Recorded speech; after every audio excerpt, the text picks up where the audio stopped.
ഒക്കെ കണ്ടോണ്ടിരുന്ന എല്ലാവർക്കും ഒരുപാട് ഇഷ്ടപ്പെട്ട 2 പേരാണ്. അതിനിടയിൽ രഹ്നനെ നവാസിക്ക് അങ്ങ് കൊണ്ടുപോയപ്പോ അത് കഴിഞ്ഞ് സീരിയലേക്ക് അങ്ങ് നിർത്തി കഴിഞ്ഞപ്പോ കുറെ പേർക്ക് മനസ്സ് വിഷമിപ്പിച്ചു.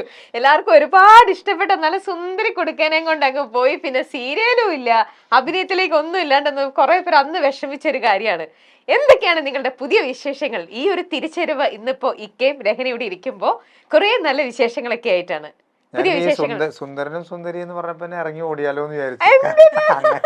അങ്ങനെ ടൈറ്റിൽ പ്രതീക്ഷിച്ചില്ല. അതാണ് നല്ലൊരു സുന്ദരിയും സുന്ദരിക്കൊത്ത ചക്കിക്കൊത്ത ചങ്കരനുമാണ്. പിന്നെ എന്താണ് കുഴപ്പം? നവാസിക്ക് ഇപ്പൊ പണ്ടത്തെക്കാളും കുറെ കൂടെ യങ് ആൻഡ് സ്മാർട്ടായി. കുറച്ചുണ്ട്. നമ്മളിപ്പോ നമ്മള് പ്രധാന വിശേഷം എന്ന് പറഞ്ഞത് നമ്മുടെ സിനിമ തന്നെയാണ്. ഇഴ എന്നാണ് പടത്തിന്റെ പേര്. എന്തുകൊണ്ട് ഇത്രയും വർഷങ്ങൾക്ക് ശേഷം നിങ്ങൾ ആ പ്രൊജക്ടിലേക്ക് എത്തി? അതിനെ കുറിച്ച് ആദ്യം പറയും. അല്ല, അതിലേക്കാണ് വരുന്നത്. അത് നമ്മൾ വളരെ യാദൃശ്ചികമായിട്ട് സംഭവിച്ചതാ. ഇത് സിറാജ് റസ എന്ന് പറഞ്ഞ ആളാണ് ഇതിന്റെ ഡയറക്ടർ, റൈറ്റർ എല്ലാം. അദ്ദേഹം തന്നെ അതിന്റെ മ്യൂസിക് കേട്ടോ. പുള്ളിയൊരു അത്യാവശ്യം എല്ലാ കാര്യങ്ങളും കൈകാര്യം ചെയ്യുന്ന ഒരാളാണ്. പുള്ളി വേഷം ചെയ്തിട്ടുണ്ട്. അപ്പോ പുള്ളി വന്നിങ്ങനെ സമീപിച്ചപ്പോ നമ്മൾ വേറെ എന്തെങ്കിലും ക്യാരക്ടർ ആയിരിക്കും എന്നുള്ള ധാരണയിലാണ്. അപ്പൊ പറഞ്ഞു ഇല്ല, മെയിൻ സംഭവമാണ്.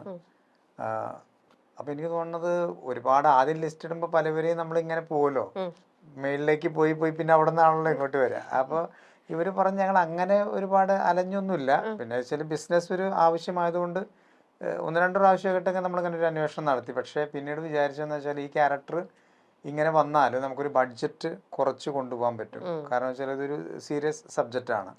അത് മാത്രമല്ല, നമുക്കിപ്പോൾ ഈ ആർട്ടിസ്റ്റുകളൊക്കെ ആണെങ്കിലും ഒരുപാട് പുതുമുഖങ്ങളാണ് ഇതിനകത്ത് വരുന്നത്. അത് ഈ കഥയ്ക്ക് ആവശ്യം അങ്ങനെയാണ്. കാരണം പരിചിതമായിട്ടുള്ള ഒരുപാട് ഫേസുകൾ പറ്റില്ല. പിന്നെ സ്ലാങ് അവർ ഉപയോഗിക്കുന്നത് പെരുമ്പാവൂർ സ്ലാങ് വെച്ചാണ്. അതിങ്ങനെ അധികം വന്നിട്ടില്ല സിനിമയിൽ. അപ്പം ഇങ്ങനെ കുറേ വ്യത്യസ്തമായ കാര്യങ്ങളുണ്ട്. പിന്നെ അപ്പോൾ ഈ മെയിൻ ക്യാരക്ടർ എന്ന് പറഞ്ഞപ്പോൾ തന്നെ നമുക്ക് പേടിയായി. പേടിയെന്ന് മാത്രമല്ല, നമ്മളിപ്പോൾ ഒക്കെ എന്തെങ്കിലും ക്യാരക്ടേഴ്സ് ചെയ്ത് പോകാന്നുള്ളൊരു അങ്ങനെ തീരുമാനിച്ചാണ് പോകുന്നത്.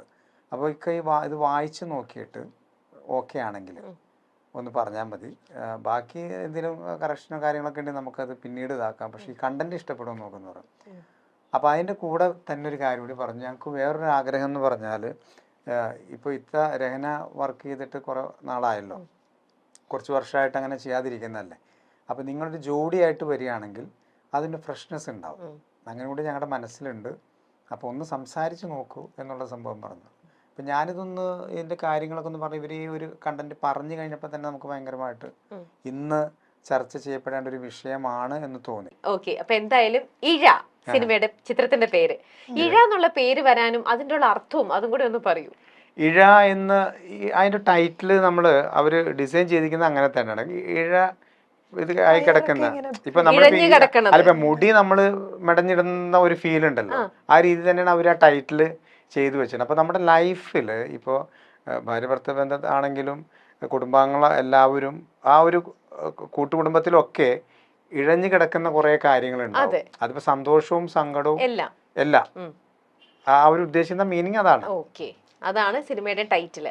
ഫെബ്രുവരി 7th റിലീസ് ആവുന്നു. ഓക്കെ, അപ്പൊ ഇപ്പൊ ഓൾറെഡി പാട്ടിനൊക്കെ മറ്റേ പാട്ടിനാണ് ടീസറാണ് ഇപ്പൊ 2 മില്യൺ എത്തിയിരിക്കുന്നത്. അപ്പൊ ട്രെയിലർ ഉടനെ ഇനിയിപ്പോ ഉണ്ടാവുമല്ലോ റിലീസ് ഒക്കെ അല്ലേ?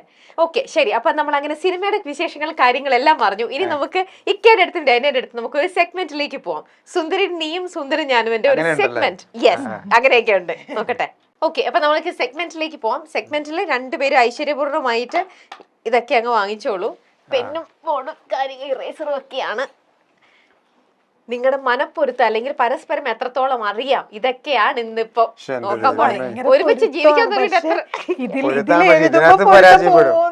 അതൊക്കെ നമുക്ക് നോക്കട്ടെ.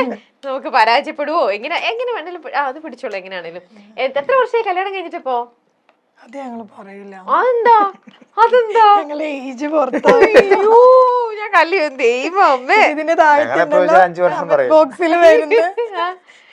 ഏജ് എന്നാണ്. ഓക്കെ, അല്ല മോൾക്ക് 19 വയസ്സ്, ഞങ്ങളുടെ കല്യാണം 5 വർഷം. അതാണ് കൊള്ളാവുന്ന കാര്യങ്ങള്. ഓക്കെ, അപ്പൊ എന്തായാലും കല്യാണം കഴിഞ്ഞു, പരസ്പരം നിങ്ങൾക്ക് എത്രത്തോളം മനസ്സിലായി, എന്തൊക്കെയാ നിങ്ങളുടെ അങ്ങോട്ടും ഇങ്ങോട്ടുള്ള ഇഷ്ടങ്ങളും കുറവുകളും ഒക്കെ അറിയാവോ എന്നറിയാനുള്ള ചെറിയ ഒരു game made for each other. ഒന്നും നടക്കില്ല, കോപ്പി അടിച്ചു കഴിഞ്ഞാൽ അപ്പൊ പനിഷ്മെന്റ് ആണ്. പിന്നെ ബാക്ക് ടു ബാക്ക് പനിഷ്മെന്റ് ഒരു തരത്തിലും നിങ്ങൾ തമ്മിൽ ചേരുന്നില്ല എന്നുണ്ടെങ്കിൽ പനിഷ്മെന്റ് വേറെ ഉണ്ടാവും. കറക്റ്റ് ആൻസർ പറഞ്ഞു കഴിഞ്ഞാൽ നിങ്ങൾക്ക് ദേ നല്ല ഫ്രഷ് നല്ല രാപ്പിളുണ്ട്, ഇത് നമ്മൾ കട്ട് ചെയ്ത് കൊടുക്കുക അല്ലെ, കത്തിയൊക്കെ ഉണ്ട്, നിങ്ങളെ കൊണ്ട് കഴിപ്പിച്ചിട്ടേ വിടുള്ളൂ. ഓക്കെ, അപ്പോൾ ശരി, നമുക്ക് നോക്കാം. ഫസ്റ്റ് ചോദ്യം, നോക്കരുത് പരസ്പരം അങ്ങോട്ടും ഇങ്ങോട്ടും. നവാസിക്ക ഒരു ദിവസം ഏറ്റവും കൂടുതൽ തവണ ഉപയോഗിക്കുന്ന ഒരു മലയാള വാക്ക് അതെന്തായിരിക്കും? പറയരുത് കേട്ടോ, ക്ലൂ ഒന്നും കൊടുക്കരുത്. രണ്ടുപേരും എഴുതണോ? ആ, നവാസിക്ക ഒരു ദിവസം ഏറ്റവും കൂടുതൽ യൂസ് ചെയ്യുന്ന ഒരു മലയാളം വാക്ക് അതെന്താണ്? മലയാളം വാക്ക് നമ്മൾ സംസാരിച്ചോണ്ടിരിക്കല്ലേ അതിന്റെ ഇടയ്ക്ക്. അല്ല, എന്നാലും ചിലർക്കുണ്ട് ഒരു റിപ്പീറ്റ് ചെയ്ത് സംസാരത്തിൽ ഏറ്റവും കൂടുതൽ പറയുന്ന ചില ആൾക്കാർക്കുണ്ട് അങ്ങനെ ഒന്ന്. അങ്ങനെ നവാസ്കാക്കില്ല, പക്ഷെ ഏറ്റവും കൂടുതൽ യൂസ് ചെയ്യുന്നത് പറയണ്ട എഴുതിയാ മതി, ക്ലൂ ഒന്നും വേണ്ട, അങ്ങ് എഴുതുക. നോക്കട്ടെ രണ്ടുപേരും കറക്റ്റ് ആയിട്ടാണ് എഴുതുന്നത്. പറയുന്നതിനിടയിലുള്ള പറയുന്ന വാക്കല്ലേ? ആ, അത് തന്നെ. നമ്മൾ സാധാരണ സംസാരിക്കുമ്പോ ചില ആൾക്കാർക്കുണ്ട് ഫ്രീക്വന്റ് ആയിട്ട് ഒരേ ഒരു സാധനം എന്ത് സംസാരിച്ചാലും അവർ പറയുന്നുണ്ടോ? ഇല്ല. എന്നാലും എന്തെങ്കിലും ഒന്ന് എഴുത്, നമുക്ക് പനിഷ്മെന്റ് ഉണ്ടെന്ന് വിഷമിക്കേണ്ട, നമുക്ക് തുടങ്ങുമ്പോൾ തന്നെ പനിഷ്മെന്റിലേക്ക് പോവാം. അത്രേ ഉള്ളൂ. റെഡി? ഓക്കെ, രണ്ടുപേരും ടേൺ ചെയ്തോ, നമുക്ക് നോക്കാം എന്താണ് ആൻസർ എഴുതിയിരിക്കുന്നത്. ഒന്നുമില്ലെന്ന് ഫ്രീക്വന്റ് ആയിട്ട് അങ്ങനെ ഉപയോഗിക്കാറില്ല. ഇതെന്താ എഴുതി വെച്ചിരിക്കുന്നത്? ഒന്ന് ആലോചിച്ച് നോക്കൂ. ആണോ? നോക്കിയേ, ഒന്ന് ആലോചിച്ച് നോക്കി. അങ്ങനെ പറയാറുണ്ടോ? അല്ല, അങ്ങനെ ഒരു സംഭവമില്ല. എനിക്ക് തിരിച്ചായിരുന്നു ക്വസ്റ്റനെങ്കിൽ ചിലപ്പോ എന്താ ഫ്രീക്വന്റ് ആയിട്ട് യൂസ് ചെയ്യാൻ? അതെന്താ ഞാൻ ഓർക്കാൻ കാരണം അറിയാം, ഞാനിങ്ങനെ ചില സിറ്റുവേഷനിൽ ഇപ്പൊ പിള്ളേരെന്തെങ്കിലും കാര്യങ്ങളും മറ്റേ സംഭവം ഒന്ന് ആലോചിച്ച് നോക്കി എന്ന് പറയല്ലോ, അത് കഴിഞ്ഞ് കല്യാണം കഴിഞ്ഞ് കുറെ നാളെ ഇത് തിരിച്ചിങ്ങടെ അടിക്കാൻ തുടങ്ങി. ഒന്ന് ആലോചിച്ച് നോക്കിയത് അത് നമ്മുടെ ചില സാധനങ്ങൾ അങ്ങനെ കിട്ടും. അത് ശരിയാ, ചില ആൾക്കാർക്കുണ്ട്. ചില ആൾക്കാർക്ക് ഓക്കെ എന്ത് പറഞ്ഞാലും ഓക്കെ ഓക്കെ ഓക്കെ, ചിലര് മനസ്സിലായില്ലേ ഞാൻ പറയുന്ന കാര്യമാണ്. അപ്പൊ അതങ്ങനെ ചെയ്യണോട്ടോ, ചില ആൾക്കാർ ഒരുപാട് സംസാരിക്കില്ല. അപ്പൊ അതുകൊണ്ട് തന്നെ നമുക്ക് ഒരു വാക്കുകളും നമുക്കിങ്ങനെ റിപ്പീറ്റഡ് ആയിട്ട് തോന്നില്ല, ബോറടിക്കില്ല. ഇപ്പൊ നവാസ്ക എന്ന് പറഞ്ഞല്ലോ, അതുകൊണ്ടാണ് എന്റെ മനസ്സിൽ കിടക്കുന്ന ചില സാധനം ഞാൻ പറയുമ്പോ എനിക്ക് അത് ഓർത്ത് വെക്കണം എന്നില്ല. അങ്ങനെയൊന്നും ഇല്ല. ഓക്കെ, ശരി. അപ്പൊ എന്തായാലും നമ്മൾ അങ്ങനെ യൂസ് ചെയ്യുമ്പോൾ മറ്റുള്ളവർക്കാണല്ലോ ഒരു ബോറിംഗ് ആയിട്ട് തോന്നുക. ഇപ്പൊ ശരിക്കും ഇവിടെ പനിഷ്മെന്റ് കൊടുക്കേണ്ടത് രഹനയ്ക്കായിരുന്നു, പക്ഷെ എന്റെ കയ്യിൽ നിൽക്കുന്ന പനിഷ്മെന്റ് വന്നിരിക്കുന്നത് വെച്ച് നോക്കുമ്പോ നവാസിക്ക് അത് ഏറ്റെടുത്തോളൂ ഭാര്യയ്ക്ക് വേണ്ടിയിട്ട്. വേറൊന്നുമല്ല, നമ്മുടെ ഈ ഷോയുടെ പേരെന്ന് പറയുന്നത് സുന്ദരി നീയും സുന്ദരം ഞാനുമാണ്. ഓക്കെ, അപ്പൊ നവാസിക്ക രഹനനെ നോക്കിയിട്ട് അതങ്ങ് പറയണം. സുന്ദരി നീയും സുന്ദരൻ ഞാനും. പാട്ട് പാടിയിട്ട് ആ പാട്ടങ്ങ് പാടിയാ പോരെ? പാട്ടങ്ങ് പാടിയാ മതി. രഹനെ നോക്കണം കേട്ടോ. സുന്ദരി നീയും സുന്ദരൻ ഞാനും ചേർന്നിരുന്നാൾ പെരുന്നാള്.